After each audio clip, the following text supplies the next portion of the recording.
Well, howdy YouTube. Decided gonna start making some videos of the stretched YJ build. So this thing's gonna be pretty cool, and gonna kind of go through what the Jeep is, and I'm gonna show you the costs on everything too as we build it. Just I think it might be kind of fun for you guys all to kind of see that, and know what it takes to build something like this, and at least you know what I'm into it for, and it's gonna be a pretty fun project. So. Got the little self-camera thing going on right now, and it's going to try to, less editing, more content kind of deal. When I was trying to do the YouTube stuff a while ago, I was spending so much time editing, I just don't have the time, so I couldn't get you guys any videos, and some of you guys are kind of following along and liking the stuff, so let's try to make some stuff like that and get you some cool content. So let's kind of start going through this, and I'll kind of show you what it's all about. So this is the Jeep. So I paid $4,000 for this thing. Found on Facebook Marketplace. Had 6 of them. I was gonna buy more of them, but they all sold in a day. This thing is pretty rad. It's a 92. It's 4-liter. It runs and drives. Got it stuffed here under my carport. And everything's gonna end up getting swapped out on this thing. So, it's not a big deal, the interior shape and stuff, but I'll walk you through kind of the build and what we're going to do to it here in a second. But kind of get an idea. The wheelbase, had a few people guess, and the answer is it's 120 inches, which is going to be sweet because we're going to put on 40s, maybe 42s. You guys tell me what you think about that.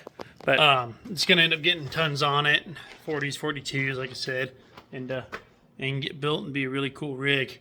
So the donor for this, I bought this thing at insurance auction. It was wrecked out of Southern California. Don't know who built it, but they did a bang-up job. It's beautiful. It's some of the best fab work I've ever seen on a Jeep.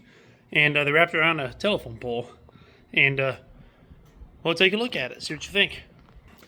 So this is I think it's a 92 as well, YJ. It's got a built 6-liter in it, all CBR cooling. That's a condenser because this thing's going to have air conditioning. That's going to be going in that. Everything's going to be going in here. Wheelwood Hydro Boost. It has a 4L60 in it with an Atlas transfer case 4-to-1. It's a Curry Pro Rock Dana 60 in the back. Bypasses, coilovers, all this stuff you see is going to be going on that rig. Including all the Poison Spider stuff. We're going to take this rocker panel. I actually had to cut the front edge off of it because it was in the wreck and it was all bent up. So we're going to take this rocker panel off and then stretch it so it fits on that thing nicely. The Poison Spider tire carrier will be going on there. It's got a Harman fuel cell in it. This is a nice setup. Dual wall barrel pumps on it.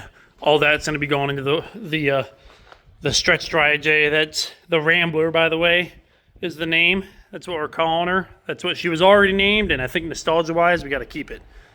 All the bump cans, all this stuff, we're literally going to cut this stuff off of this frame right on the weld, and we're going to move it right over to that. So it should be pretty easy. Sway bars, all this stuff is going to be going over there. This thing's got a Dakota digital dash in it. All the breakers, all that stuff will be going over. The seat, I actually probably won't be using. It's going to end up getting a 50-inch bench back there instead, just because it's so wide. I'll kind of show you that in a second. These benches will be going over there. Probably end up reusing a lot of this battery mount stuff and whatnot. The fabricated fender, I need to get one more. It's unfortunate one got wrecked, so I'll have to figure that out and get that fender. I don't know who makes it, if it's a Generate fender or what, but need to get that fender. Or maybe it's Poison Spider, everything else is, but I'll get that. This axle, we're going to check to make sure it's straight. I'm pretty sure it is. But it's a fabricated 9, and it's got a high 9 in it, which is cool. But it's got Dana 44 knuckles, which is pretty strange to build an axle like this, and I think they're just trying to make it light. But we don't care about that. We're going on 40s or 42s. So we're going to cut the knuckles off of this thing and put Dana 60 knuckles on it. Stuff it with all Yukon parts, 8-lug on the outside, same with the back. We'll end up getting different shafts for it and change the brakes out and stuff, and we're 8-lug that Dana 60, so that way everything swaps to the old rock slot buggy. But this thing, here I'll show you. Let's get in this thing. Insert the waiting music here. There you go. So the thing's pretty cool. So this thing is huge in the back, as you can see. So I mean, that's a normal Jeep seat right here, like a normal Jeep YJ rear seat.